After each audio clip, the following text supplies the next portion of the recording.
मिल्कीपुर उपचुनाव के नतीजों को 1 महीना बीतने वाला है, लेकिन हार की टीस समाजवादी पार्टी को अब भी है। तभी तो फैजाबाद से सांसद अवधेश प्रसाद मिल्कीपुर चुनाव में मिली हार को चुनौती देने की बात कह रहे हैं। वो कह रहे हैं कि कोर्ट में वोट की लूट का सबूत देंगे। उन्हें अदालत पर पूरा भरोसा है। न्यायालय की शरण में जा रहे हैं? जाएंगे निश्चित, हमें न्यायालय पर भरोसा है। न्यायालय का हमारा गौरवशाली इतिहास है, परंपराएं हैं, हमें उन पर भरोसा है, हमें न्याय मिलेगा। और जितने लोगों ने इस तरह से लोकतंत्र की हत्या की है, 2-2 से वोट डाला है, कमरा बंद कर दिया 20-20 मिनट के लिए, 1-1 घंटा के लिए, कि दूसरे लोग नहीं, अधिकारियों ने किया है। कौन कौन अधिकारी, उनका नाम मेरे पास है, सबूत है। अब नाराजगी और दुख तो होगा ही, क्योंकि अवधेश प्रसाद ने अपने बेटे को यहाँ से बीजेपी के खिलाफ खड़ा जो करवाया था।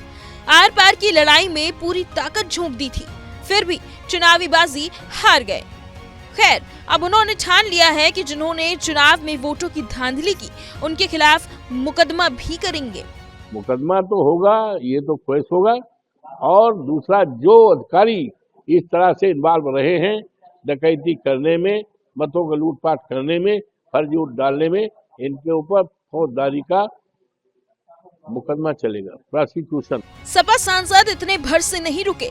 मिल्कीपुर उपचुनाव में बीजेपी की जीत को उन्होंने डकैती बताया और सीएम योगी पर बहुत बड़ा जुबानी हमला बोलते हुए ये तक कह गए कि अगर गड़बड़ी नहीं हुई होती तो बाबा किसी कीमत पर मिल्कीपुर जीत नहीं पाते। लोकतंत्र पर डकैती है। बाबा साहब भीमराव अंबेडकर के द्वारा जो अधिकार दिया गया है मतदान करने का, उस पर डकैती है। डकैत दूसरे नहीं है, सरकारी लोग, पीठासीन अधिकारियों ने, जिनके ऊपर टारगेट रखा गया था 2-2 सौ वोटों का, उन्होंने किया। बाहरी गुंडों ने लूटपाट किया, मेरे पास सबूत है। और 92,000 वोटों का डाका पड़ा है।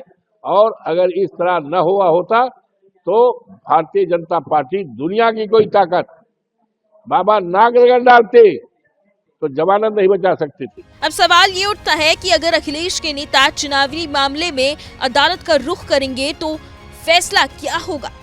खैर, फैसला जो भी हो, लेकिन इतना तो है, जीत से गदगद बीजेपी को टेंशन जरूर हो जाएगी।